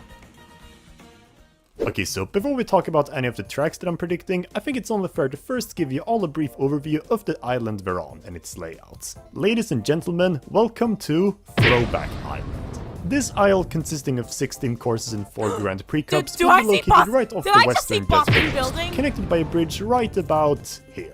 And it would be similar in style to the one near Crown City. And also, because it would be located so close to the base game's volcanic region of the map, I thought it would make the most sense if this island was also predominantly volcanic. That's why in the east I put a largely hilly area off the coast, as well as another smaller island in the northeast that has a volcano. You can probably guess what courses are gonna go there, but yeah. Keep in mind, I still opted for this eastern side to be largely lush and sprawling with forests, because not all volcanic regions have to be barren wastelands. If anything, volcanic soil is actually really nutritious. Anyways though, in the center I decided to put an urban area down south. This is where most of the island residents would live, as the temperature and short distance to the main island makes it a little more attractive, and as a result this is also where the main city, monuments and beaches are located. In fact, pretty much this whole area is like a suburb. And then at the furthest west, the geological activity starts to ramp up again, with a more traditional volcano theme. This one wouldn't be mountainous like the one on the base island, instead it's just a kind of barren wasteland. And the reason it's like this is because the magma is unusually close to the surface, to the point that it even starts to leak out in the ocean. So far pretty simple. Now here's where the geography gets a bit tricky though, because moving up north, I wasn't too sure how to handle the snowy and arid desert biomes, but bear with me. So this desert right here is not a natural wasteland. Actually, at one point it was a freshwater lagoon, heated up by the island's geological activity. But because the island's inhabitants kept draining its water to fuel their industries and stay hydrated, it slowly began to dry out, creating the barren desert you see here. And as for the snowy area right here above, well, actually, it's a peninsula that's really high up. You see, from this point on, this bit of land starts to rise quite a lot in elevation. So high up in fact that it's even possible for snow to fall here, before it slowly sinks again at the end. So in other words, the coastline up here is like 500 feet high. So actually, the desert and ice area being so close to each other isn't as preposterous as it looks from above. In fact, this peninsula is only connected to the desert region by a suspension bridge that's almost 45 degrees vertical. But yeah, that's about it for this island's geography. I hope I didn't bore you all for too long. What can I say though, I love geography. Also, one quick final note, but these 16 courses I'm predicting are all gonna be retro tracks, hence why it's the Throwback Island. Is this realistic? Well, maybe not entirely, but at the same time, I also wouldn't rule it out, considering not only was the booster course pass also that, but even regardless of that, for this video, I only wanted to talk about which retro courses I think would work the best with Mario Kart World's new gameplay anyways. If you want to hear about new course ideas instead, watch this video instead. Links in the description. But with all of that being said, let's dive right into my track choices. So, the first of the 4 cups I'm predicting, I've decided shall be the Fruit Cup, taking on an urban cityscape theme. And the first course will be N64 Royal Raceway at Dawn. As a circuit track, not only does it feel appropriate to kick off the expansion with, but it's also the course of this archetype that would be the most interesting to explore in free roam. The main thing that always stood out about this track in Mario Kart 64, besides being one of the more twisty and challenging circuit tracks, was the fact that you had the ability to drive to Peach's castle from Super Mario 64. And not only would that be possible again with Mario Kart World's free roam, but it would also set the tone for what other sort of retro tracks you could expect here as well. Obviously, you wouldn't be able to go to the castle in Grand Prix, but it's definitely still something that would entice returning players. And it's also why I've decided that on the map, it should not only be the first course you reach upon crossing the bridge to it, but Peach's castle should also act as a sort of border control between the old and new islands. And that way you can also actually drive through the castle now. Now, would this idea be a little far-fetched? Maybe a bit, but I could totally see something like this happening, especially after they open up Daisy's Palace in Shy Guy Bazaar. It would definitely be a cool intermission track leading up to the course, that's for sure. And you're gonna notice that I'm gonna pick a lot of tracks for this DLC that would work well in free roam, partly because I love it so much. All in all though, while this wouldn't be the most technical course ever, I think it would be a most fitting opener track to ease people into this new DLC. After that though, as the day clears up, we're gonna head west and drive alongside a couple of beachside roads, before we eventually make our way to the second course, Wee Coconut Mall. This is another course which, like the last one, we already had in 8 Deluxe, but which would be so fun to explore on your own. As a kid, Coconut Mall was always one of my favorite Mario Kart tracks of all time, as not only was the idea of racing inside a mall super cool on its own, but it also felt even more charming considering it's an environment I often visited with my parents. So to see a track based around that theme, it was so mesmerizing to race through. And now, imagine how cool it would be to actually be able to roam around this warehouse without lackey restricting where you can go.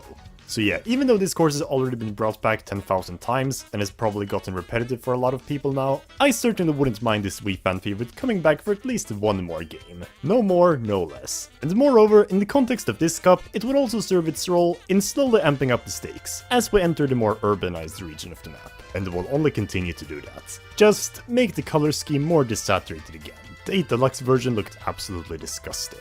Anyways though, for the third track, as the sun begins to set, we're gonna head inland, through an almost suburban type of area, with lots of different houses, and drive through restaurants by the road. And this will continue all the ways we make our way to the center of GCN Mushroom City. As one of the 4 not remade GameCube courses, not only do I think it's about time this track gets its first remake, and not only would it be another track interesting for free roam, but it would also serve as a nice contrast to Crown City in the base game. Because while both are town-based tracks with traffic, this one is much more raw in its challenge, with sharper turns and far more different types of cars to avoid at all times. Plus it's also got a more cartoony aesthetic with all the mushroom buildings. However, for the last course, we're gonna get even more chaotic. Because as we leave the cityscape and go through yet another suburban area, this time we're heading toward the more hostile volcano region of the game. Because right on the border of it is where we find the main center point of attraction on this island, Wario Coliseum. While Mushroom City would still be fairly organized and calm in its theme and music, this one would go all out on the insanity, with its far bigger rail grinding potential with all the barriers, as well as the much bigger length, fitting for an epic finale. I remember before Mario Kart World was fully announced, I was a little bit skeptical about if this course even could have a chance, since we were also inevitably gonna have to get the long overdue Wario's theme from N64, another track which was insanely big, and would have to be cut down to just 2 laps. And while having both of them would be kind of repetitive, but considering they gave that track an entirely different treatment and just took out half the layout, I think this kinda raises Wario Coliseum's possibility again, as the two would now be very fundamentally different from each other. And like with Mushroom City, this is also another track that's never been remade before unfortunately, and likewise is also well overdue for another appearance. And with that, that's the first of my 4 cups finished. Overall, I think this would definitely do a stellar job of leaving a good first impression on people, giving you not only tracks with a high fan favorite status, but also much potential for free roam. In fact, now that I think about it, I might have even set the bar a little too high, as the following cups don't have nearly as crazy tracks. Who cares?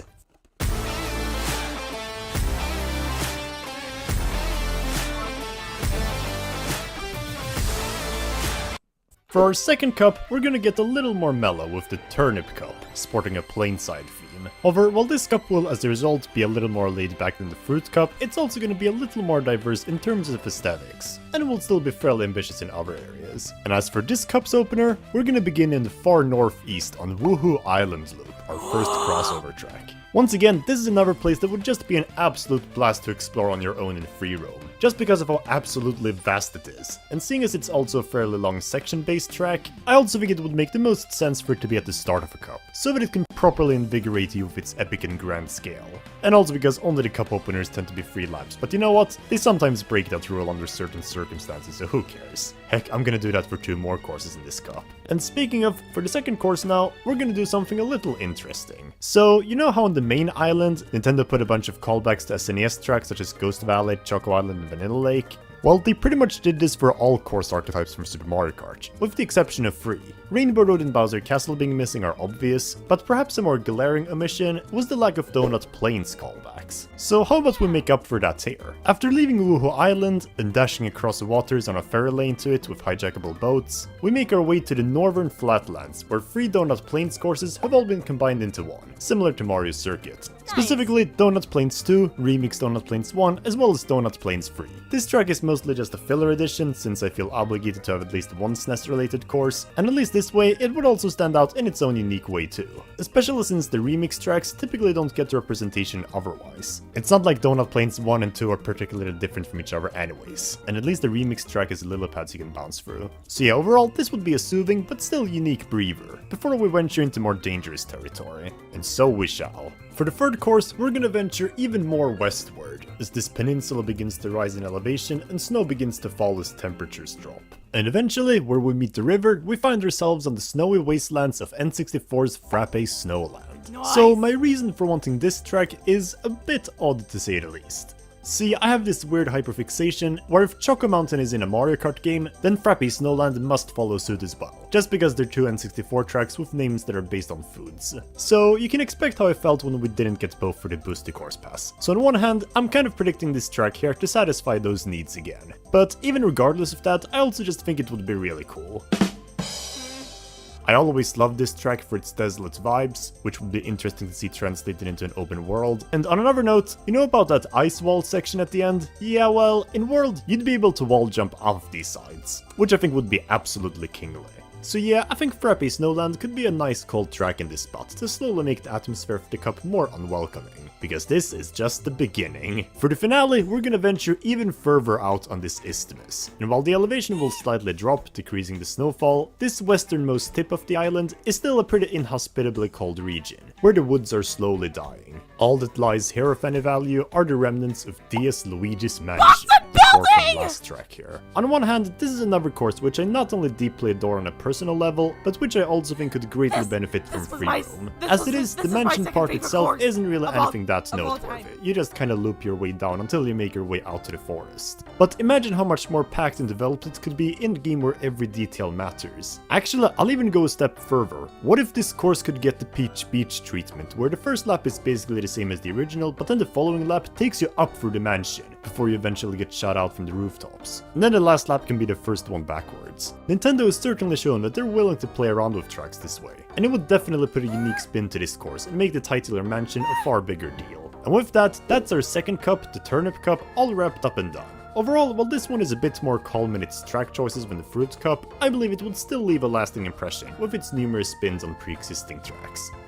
Now, for our third cup, we're gonna start to get quite a bit more chaotic again. This would be the Rock Cup, taking place in noticeably more hilly areas along the eastern coastline. And this time, we're gonna kick off with the only Mario Kart Tour new track to never have been remade so far, Piranha Plant Pipeline. The fact that this course didn't get brought back for the Boosty Course Pass will always suck, especially since a remake in World would have to drain out the underwater section. Although at least it's a fairly minor part of the track, so it wouldn't change that much. And everything else would still be fairly easy to implement here, including the half pipes. It's well about time that we finally get a remake of this course, and with its large focus on split paths, I think it could be an incredibly captivating and engaging opener. Even though I'd rather put it as a third slot, but hey, you're gonna want all 3 laps on this. Following that though, we're actually gonna de-escalate a slight bit. For our second track, we're gonna head slightly inland through a couple of forested mountain paths, and close to the industrial center of the island, we're gonna find Alpine Pass. It's Rock Mountain. Oh, for sake, it's Alpine Pass! Wait, actually, maybe it's neither. Yeah, so, remember Steve Plant, guys? The legend who drew up all of this for me? Well, he also came with a couple of suggestions to some of these tracks to make them stand out more, and for Alpine Pass, that involved making this track a bit more industrialized. The cave at the start would be turned into a sawmill factory with new hazards to avoid, and in the forest itself, you could potentially have tractors on the road that serve as obstacles. And maybe the falling rocks on the last mountain could also be replaced with rolling lumber. Granted, the American name of this track wouldn't make as much sense in this regard, but hey, that's all the more reason to make Alpine Pass its universal name. Yup, that's right, it was all for this. Jokes aside, I think this would be a great change, and what's fun is that none of this was even why I initially chose to predict this course. I just thought it deserved another chance after its horrible Mario Kart 8 remake, since not only would the visuals undoubtedly look better here, but the more fluid gliding physics of World would also just make it feel more good to play, especially considering gliding is such a big part of this track. So yeah, please don't let it rot in the booster course past, Nintendo, I'm begging you. And same for the next track too, because following Alpine Pass, we're gonna head up a mountainous highway as the sun sets towards DS Shroom Ridge, our third course. I don't have too much to say about this one. This would just be a nice and slightly laid-back highway track to act as a calm before storm, with its somewhat credits-like soundtrack. As far as changes go, there'd be a few more cars than there were in the 8 Deluxe remake, they'd go both ways this time, and you'd also be able to ride along some of the ridge walls to make things more engaging. Otherwise, this track is just another favorite of mine, that I think deserves to bathe under far more beautiful visuals, to let it truly shine in its beauty. It looked so cheap in the booster course pass that it's not even funny. Otherwise, I always thought this track was super charming, and with the proper art style, it would truly feel like a nostalgic road trip in the mountains. However, the tallest mountain we saved for last. Because after this, we're gonna head back to Wuhu Island, through this tiniest strip of land leading to its southern corner. And this time, we're racing through Wuhu Mountain Loop as our finale. Obviously, if we're gonna have one Woohoo track, we obviously need to bring in the other one for consistency too, especially in an open world game like this, where every inch is already there. The only thing that would really have to be changed for the worse is that this underwater split path halfway through would, well, not be underwater anymore, but it's a small sacrifice, for what would otherwise be a gripping ender for this penultimate cup. And overall, that's the Raw Cup finished. Again, not a too ambitious selection of tracks, but definitely a climactic one that builds up for the last cup. And speaking of, that leaves us with only one cup left, which I've decided should be the Bullet Cup. This one would take on a harsh and arid theme, going through some of the more environmentally hostile tracks of the game, to show that we're nearing the end. And as such, this time we're gonna kick off with GBA Sunset Wilds. So, do you want to know how disappointed I was to learn that even though Mario Kart World came with its own day and night cycle, they did not bother to bring back the course which started that whole gimmick to begin with? Listen, paying $14.99 a month for a streaming app and $9.99 a month for a music app and... Why? Heck, for that matter, they brought back no GBA courses in general. And it makes me so fucking angry, man! Whatever. Okay, so I guess on one hand, it also doesn't really have anything else going for it, which would make it pretty blunt compared to the rest of the Mario Kart World track selection. But why not change it up dramatically then, like they did for Dino Dino Jungle and Choco Mountain? Why not turn it into a bit of a desert outpost town, with canyons and cliffs to drive up and through as well? That way, it would have more elements up its sleeve beyond the changing time of day, and put a bigger emphasis on the wilds part of the track. Of course, for Grand Prix, it would still go from day to sunset to night for the sake of this cup, but otherwise this course could get a whole new makeover, and that way its reputation would also be salvaged after the god-awful Booster Course Pass remake. I know I slandered Coconut Mall and Alpine Pass a lot in this department, but seriously, Sunset Wilds hit a rock bottom low in terms of how awful its remake was. If they couldn't implement the sun setting in 8 Deluxe, why bring it back at all? Once again, one more game, Nintendo. You can do it. Also, thanks again to Steve Plant for this idea. After that though, we're gonna head slightly inland though, towards the island's industrial center again. Although this time, as the sun rises, we're gonna stop at a noticeably more polluted mining town in the mountains, where Wee Wario's gold mine is hiding. This is a course that would absolutely make great use of rail grinding, considering all of the rails the minecarts are following, which would also add another element of strategy for how you should maneuver around them. And while on one hand, avoiding the minecarts would probably be easier in this game than in Wii, since you could also probably trick off of them now, so long as you don't get a free speed boost from just bumping into them, I think it would be an acceptable trade-off. Also, dude, there is so much free roaming potential. I remember as a kid, I would always try to find ways to explore the stage on the Wii, thanks to all of the different out-of-bounds paths there are, and if I could finally live out that dream for real, I would be ecstatic.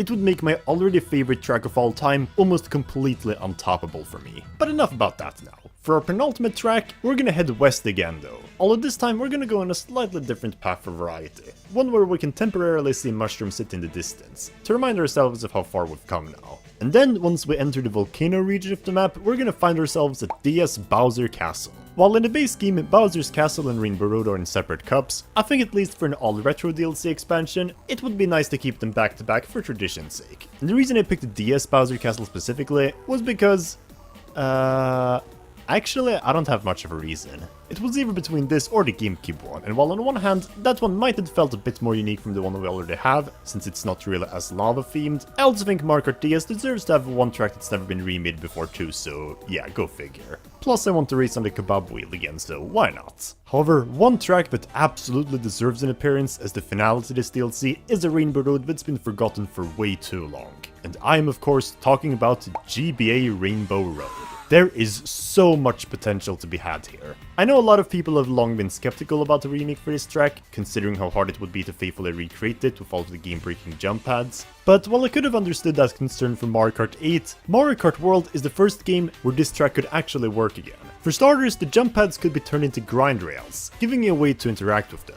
And on another note, if there's anything the time trial world records have taught us, it's that given that you have enough altitude and speed, you can cut massive corners, so long as there's stuff you can bounce off from on the way.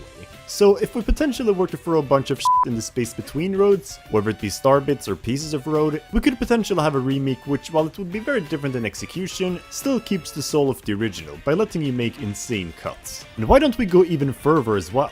What if we give this track an almost shattered crystal aesthetic, to complement its jagged layout? And moreover, what if we also make the flying castle in the background an actual part of the track?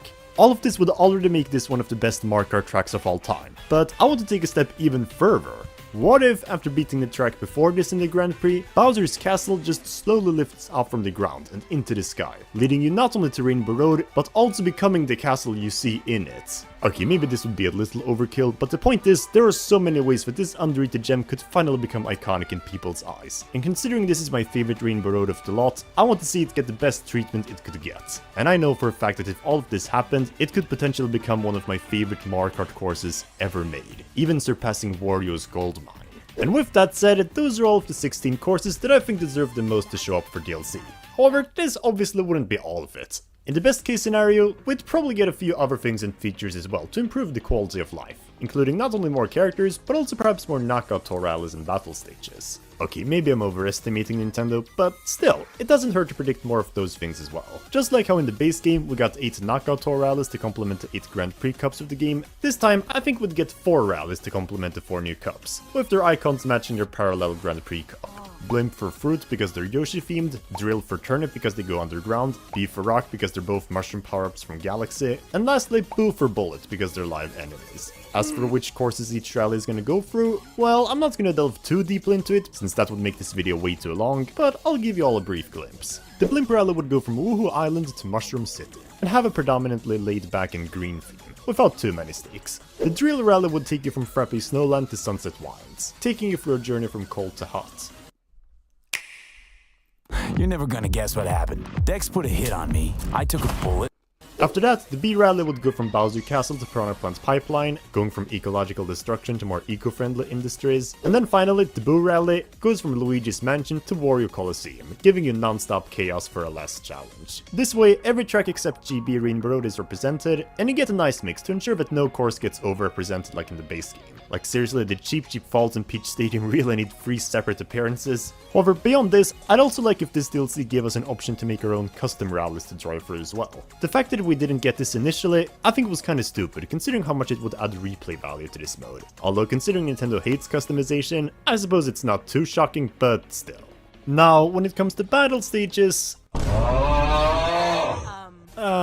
okay, to be honest, I don't really think Nintendo would care enough to give us more of these, considering just how much of an afterthought it already is in the base game. But considering they were still willing to give us arenas in the form of just closed up areas from pre-existing tracks, I guess we could maybe get 4 more in this style as well. And if I had to come up with which 4 stages we would get from this map, how about this? 3DS Wuhu Island, GCN Mushroom City, the castle area of Royal Raceway, and I don't know, maybe Coconut Mall. Anyways, that's it. There won't be a Shiny Thief, there won't be a Bob-omb Blast, and there won't be a Renegade Round summed up, Nintendo doesn't give a shit about battle mode, and it's sad to see, but whatever. Now onto the final topic of the video though, the characters. So this is actually quite an interesting area of discussion for this game, because as it turns out, 2 characters might have already been leaked to be playable from Mario Kart World, as the voice actors for not only King K. Rool, but also Void Kong, the main villain of Donkey Kong Bonanza, have been spotted in the credits. But I'm not gonna predict them for this video, because even though I'm fairly certain that we'll be getting them at some point, that would also more preferably have to be for a DK-themed island expansion. And well, this DLC is based on retro tracks, and who's to say we can't get multiple different DLC packs anyways. So instead, I'm just gonna pick 6 other characters, who I believe would make the most thematic sense with the island I'm going with. And that includes 2 actual characters and 4 NPC drivers, whose models are already in the game but aren't playable for some reason. Let's start off with those. First is Boom Boom and Sumo Bro.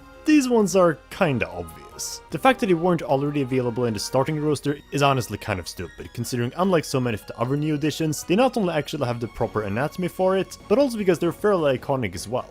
Or well, maybe a bit less so for Sumo Bro, but it's definitely become more relevant over the years. And Boom Boom is only one of the most common characters in the entire Mario franchise in general. Seriously, how was Coin Coffer of higher priority than him? Whatever. Another character who, while I don't care as much for them, was also shocking to see snubbed was the fabled Luma. I mean, they've already been playable in numerous Mario spin-off games in the past, plus they even have their own dedicated Corsair in the form of Starview Bleak.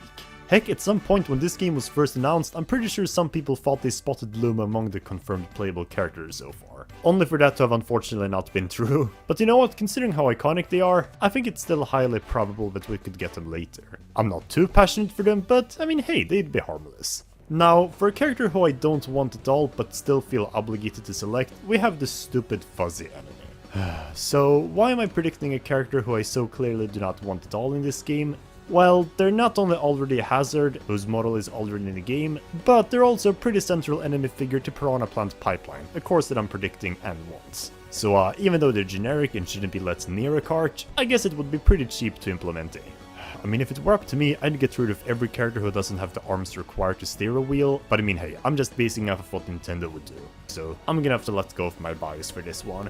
However, let's still put in at least 2 genuine characters as well. You know, the real ones who actually have costumes and aren't just unnamed enemy blanks. I tried to come up with which 2 would be the most mind-blowing and marketable oddballs of the bunch, and one of them I figured could be King Bob-omb. This one would not only be funny for the fact that it would be comical to see him throw his own men, the Bob-ombs, onto the battlefield, but it would also make sense for the fact that unlike every other character I've talked about so far, this one already does have the experience of being playable in a previous Mario Kart game. And granted it was only in Tour, but clearly even there he's made a special place in people's hearts. So if all things considered, I think he would definitely become a bit of a cult favorite among the new characters. And finally, for our last new character, I don't think there's any other choice that deserves to be playable as much as the one and only me. Dude, out of all the mainstay drivers, why on earth did Nintendo not keep this one for Mario Kart World as well? I mean, on one hand, I get that this game specifically is a lot more Mario-centric than the last entry in the series, but dude, let me play as myself! It's not like Miis don't exist on the Switch, dude, they absolutely do, which is why this feels even more like a wasted opportunity.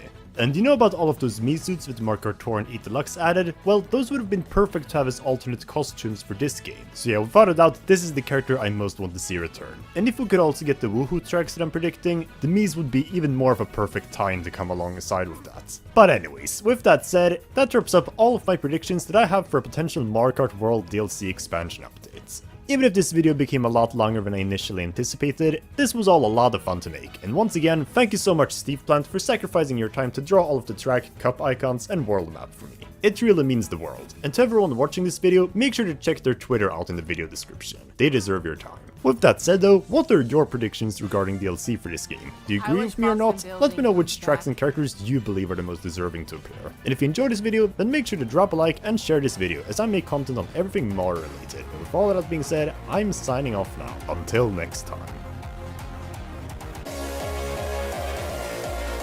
Alright, that's it.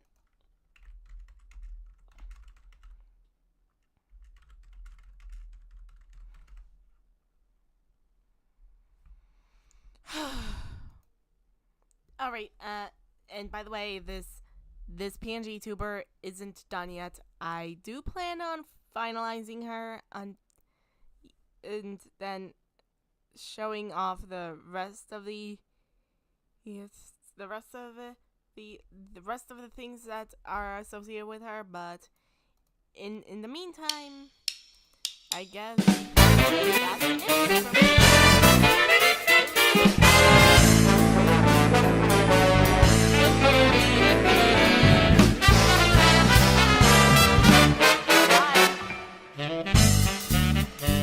Bye.